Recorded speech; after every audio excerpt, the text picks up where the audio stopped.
안녕하세요. 쇼펜입니다. 하루하루의 뉴스는 시끄럽지만 결국 시간은 좋은 기업의 편이라는 것입니다. 오늘은 채권 시장에서 심상치 않은 신호가 나왔고 중동에서도 다시 긴장이 고조됐습니다.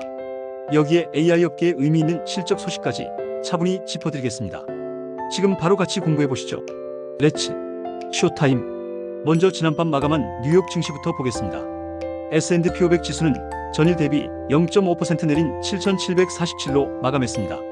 나스닥 종합지수도 0.3% 하락한 26,647을 기록했고요. 다우존스 산업평균지수 역시 0.5% 밀린 53,460으로 거래를 마쳤습니다. 세 지수가 나란히 소폭 하락했는데 이번 주 예정된 월마트, 홈디포, 타깃 같은 대형 유통업체들의 실적 발표를 앞두고 시장이 한 박자 숨을 고르는 관망 장세였다고 보시면 됩니다. 투자자로서 꼭 챙겨야 할 첫 번째 소식입니다. 1. 미국 30년 만기 국채 금리 19년 만에 최고치.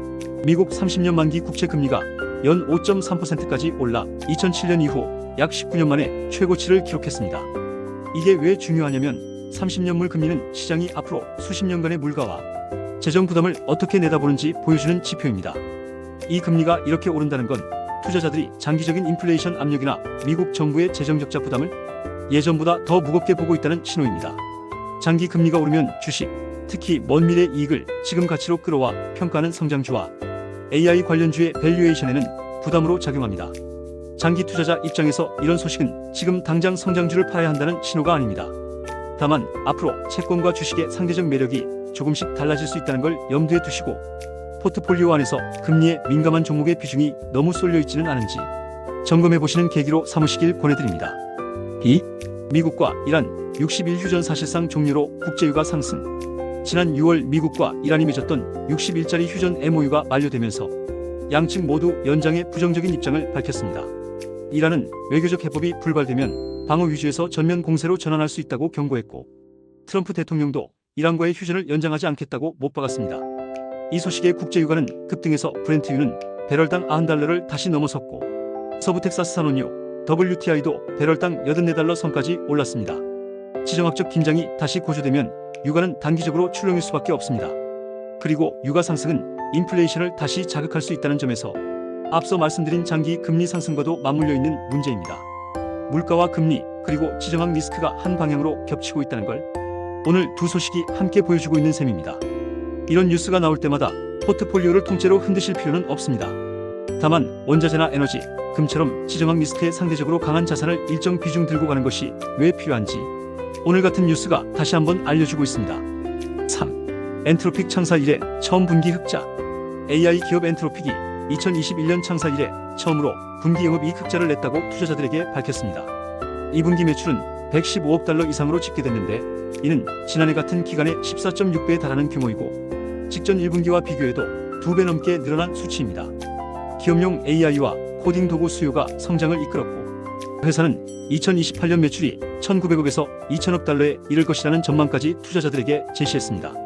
다만 구체적인 영업이익 규모는 공개되지 않았습니다. 이 소식이 의미 있는 이유는 그동안 AI 산업을 둘러싸고 매출은 느는데 언제 돈을 버느냐는 수익성 의문이 꾸준히 제기되어 왔기 때문입니다. 엔트로픽이 매출 고성장과 동시에 흑자 전환을 함께 보여주면서 적어도 이 회사에 한해서는 그 물음에 답을 내놓은 셈입니다. 다가오는 기업 공개, IPO를 앞두고 있다는 점도 함께 기억해 두시면 좋겠습니다. 장기 투자자 관점에서는 개별 기업의 실적 서프라이즈 하나에 흥분하기보다는 AI 산업 안에서도 매출만 화려한 기업과 실제로 수익을 내기 시작한 기업이 서서히 갈리고 있다는 흐름 자체를 눈여겨보시길 바랍니다. 다만 아직 상장 전 기업이라 일반 투자자가 직접 투자하기는 어렵고 IPO 이후 밸류에이션과 실제 수익성이 시장 기대에 부합하는지는 꾸준히 지켜볼 부분입니다. 4. 흔들리는 상호금융, 상반기 28조 원 증발. 새마을금고와 신협, 농협수협살림조합 등 상호금융권에서 올 상반기에만 예금 약 28조 원이 빠져나갔습니다. 관련 통계를 집계한 1993년 이후 반기 기준으로 예금이 줄어든 건 이번이 처음입니다. 업권별로는 새마을금고가 12조 원으로 감소폭이 가장 컸고 신협에서도 5조 원 넘게, 농수협과 산림조합에서도 10조 원 넘게 빠져나갔습니다. 같은 기간 시중은행 예금은 오히려 92조 원, 저축은행 예금도 1조 원 넘게 늘었습니다. 이런 현상이 벌어진 배경은 세 가지로 볼 수 있습니다.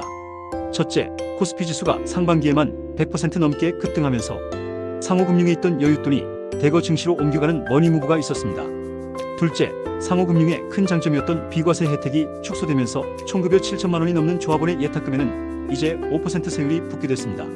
셋째, 상호금융의 예금 금리가 연 3% 중후반대에 머무는 사이 저축은행은 4%대 금리를 앞세우면서 상호금융의 최대 무기였던 금리 매력도 예전만 못해진 겁니다. 투자자 입장에서 이 소식을 어떻게 봐야 할까요? 상호금융권 자금 이탈이 이어진다는 건 제2금융권 전반의 자금 조달 구조와 건전성 관리에 부담이 될 수 있다는 신호입니다. 특히 상호금융이 부동산 프로젝트 파이낸싱, PF 대출과 얽혀있는 경우가 많다는 점에서 자금 유출이 장기화되면 관련 부실 리스크가 부각될 가능성도 있습니다. 반대로 시중은행과 저축은행 입장에서는 자금이 몰려드는 만큼 조달 비용 측면에서 유리한 국면이라고 볼 수 있습니다. 다만 이 역시 정책 하나, 뉴스 하나로 당장 매매를 결정할 사안이 아니라 금융권 전반의 자금 흐름이 어디로 재편되고 있는지 큰 그림에서 지켜보셔야 할 이야기입니다. 오늘 나눈 4가지 소식을 한 문장으로 정리해보면 이렇습니다. 장기 금리는 19년 만에 최고 수준으로 올라섰고 중동은 다시 긴장 국면에 들어섰으며 AI 업계에서는 실적으로 수익성을 증명하는 기업이 나타나는 한편 국내에서는 자금이 상호금융에서 증시와 은행권으로 큰 폭으로 이동하고 있습니다. 시장은 오늘도 소음으로 가득했지만 그 소음 너머에서 꾸준히 이익을 쌓아가는 기업들이 결국 여러분의 자산을 지키고 키워줄 겁니다. 조급함 대신 원칙을 지키는 하루 되시길 바랍니다. 오늘의 영상이 도움되셨다면 좋아요, 구독, 알림 설정 부탁드립니다. 감사합니다. 지금까지 슈어펜이었습니다.